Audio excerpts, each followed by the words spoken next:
Welcome back to the lecture series of hydraulic structures. So we are in module 5, last session, session 5. In session 4, we had discussed about the phreatic line and how to trace the phreatic line and to determine the estimation of seepage through an earthen dam.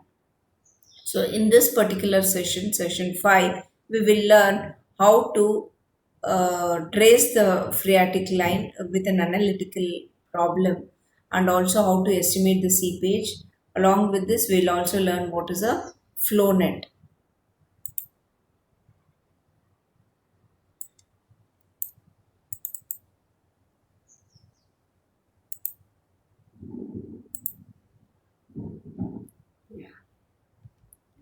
So we'll learn what is flow net and estimation of seepage with a numerical example.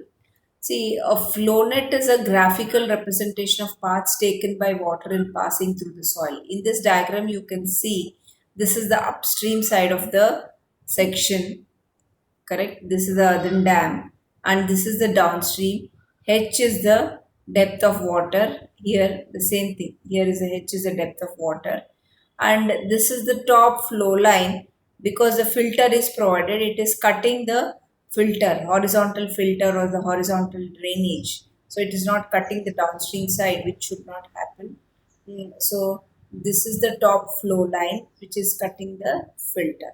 Okay. Similar to this, there will be other flow lines like this. So I've taken one, two, three, four, five flow lines, five flow lines, and at every point there is a potential drop. There is potential drop. So if delta H is a potential drop on this flow line at this point, so we can also find a point on the other flow line where the potential drop is same delta H. So joining the points of points having the same potential drop is called equipotential lines. So these lines which are orthogonal to the flow lines are in this direction, whereas these lines are called equipotential lines. They are called equipotential lines. Equipotential lines are the potential lines where the potential drops is same, okay, at all these points, okay, and this area in between the equipotential line and the flow line is called as the field, and the velocity of flow will be perpendicular to the flow line, sorry, equipotential line. This is the equipotential line, perpendicular to the equipotential line. So you can see that we'll discuss about the characteristics of this flow net. So this graphical representation of paths taken by water in passing through the soil is called as the flow net. So some of the characteristics of flow net are flow lines represents flow paths of particles of water. Okay. And flow lines and equipotential lines are orthogonal to each other. As I told you, they are perpendicular to each other. Flow lines are in this direction and equipotential lines are in this direction. The area between the two flow lines is called as a flow channel. So this area between two flow lines, this entire thing is called as a flow channel. It's called as a flow channel, and the rate of flow in the flow channel is constant. In any particular flow channel, if you take the rate of flow, it is constant. That is delta Q. So an equipotential line is the line joining points with the same head. Okay, the velocity of flow is normal to the equipotential line. So if you see the equipotential line here, this is the equipotential sign, this is the velocity of flow will be perpendicular to that, and the difference in head between two equipotential lines is called as a potential drop or the head loss. So this difference between two equipotential lines is called as a head loss. This is delta H. The difference in draw head this thing potential drop or the head loss is nothing but delta H. Then to calculate the discharge per meter length of the dam, we will use this flow net. So that is as per Darcy's law, we know the equation. This is per meter length of the dam, per meter length of the dam. So we are taking 1 unit length of the dam.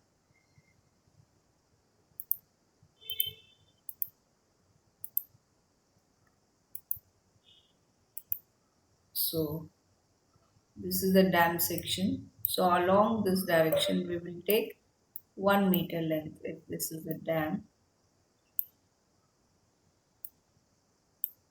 this length is 1 meter. So the discharge delta Q is given by KIA, where K is the coefficient of permeability and I is the hydraulic gradient, which is given by delta H divided by the length of flow. Delta H divided by length of flow, where delta H in this case will be H, the total head, divided by ND, number of equipotential lines. Number of equipotential lines. So if you see here, how many equipotential lines are there? 1, 2, 3, 4, 5, 6, 7, 8, 9, 10, and one more, I think 11 10 equipotential lines. Number of flow lines are 1, 2, 3, 4, 5. There are 10 equipotential lines, and number of flow lines are, and if you know this you can find out the discharge. So well, delta L is a potential drop between two equipotential lines. So I is given by, because delta H is H divided by ND. So this delta H is what? It is H divided by number of equipotential lines. The small delta H can be obtained by dividing H by number of these lines. Okay. So that is H by ND. So H by ND divided by L, because I've substituted in this expression, I've substituted as H by ND, delta H as H by ND, L remains the same. So next step is, so H by ND into this L is in the denominator, that is 1 by L. For area I've substituted as B. For area it is, this is area, because area is equal to B into 1. Area is B into 1. So here, since the area of the field is almost a square, we are taking B also as 1. Therefore, Q will be H N D. This B by L, this B by L can be written as, B by L can be written as NF. NF. NF is the number of flow lines divided by B divided by L will be NF. So therefore Q is equal to KHNF by ND. Using this expression, you can estimate the quantity of discharge through a earthen dam. So we are using Darcy's law for that.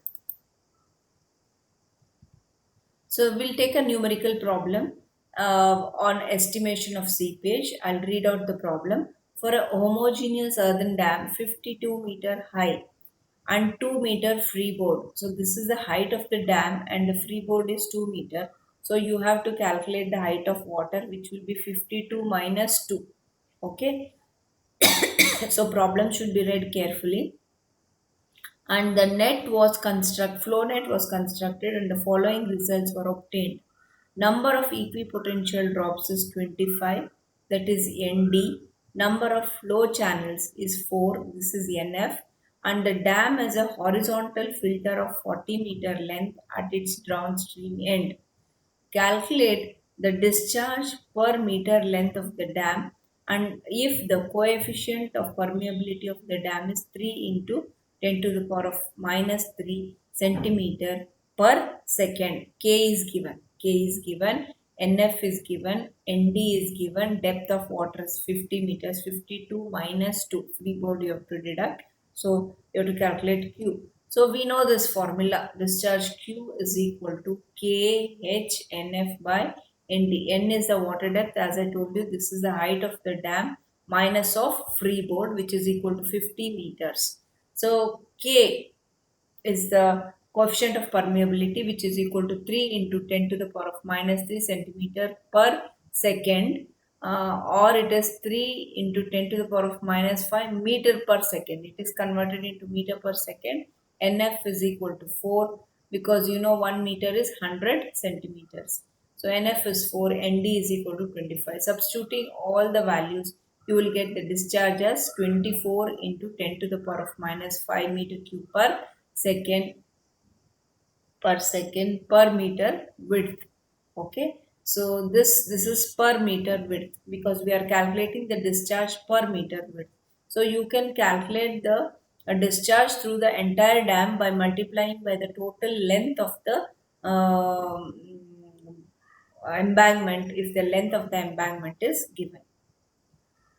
The next problem is to determine the phreatic lines. Okay, so an earthen dam made of homogeneous material has a horizontal filter, and other parameters are shown in the figure.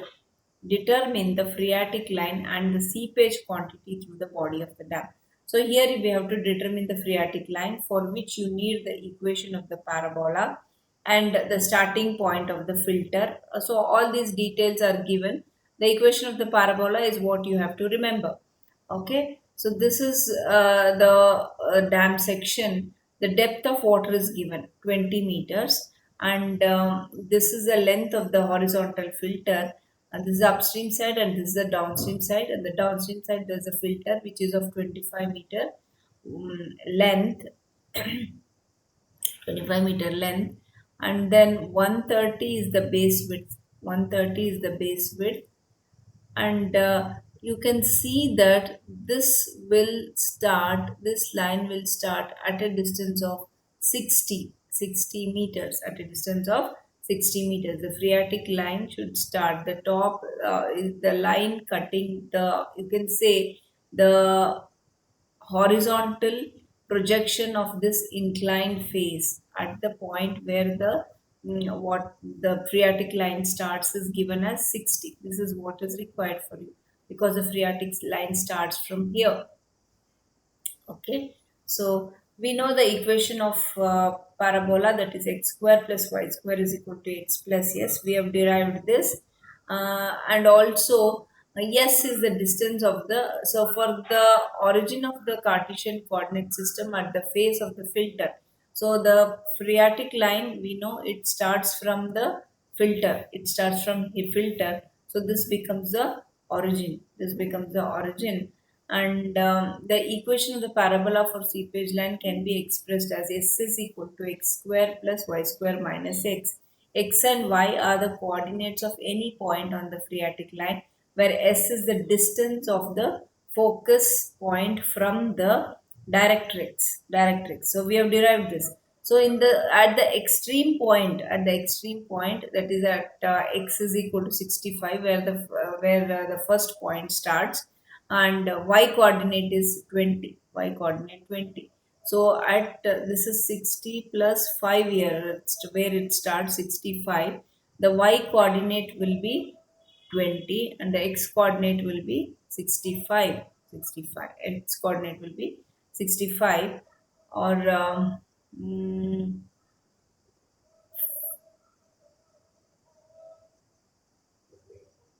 55, and this will be 20. So substituting the value of x is equal to 65 and y is equal to 20, you will get the s coordinate.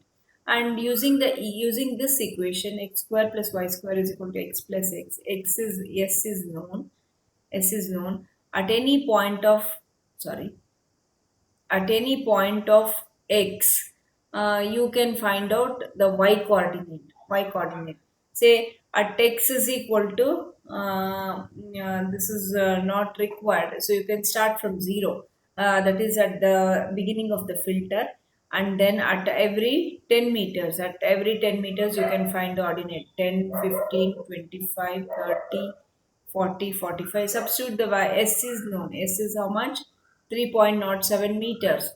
X, you take it in meters. You will get the y square. You will get y square, and the square root of that will give you y coordinate. Once you get this x and y coordinate, you can plot the phreatic line using geometric instruments.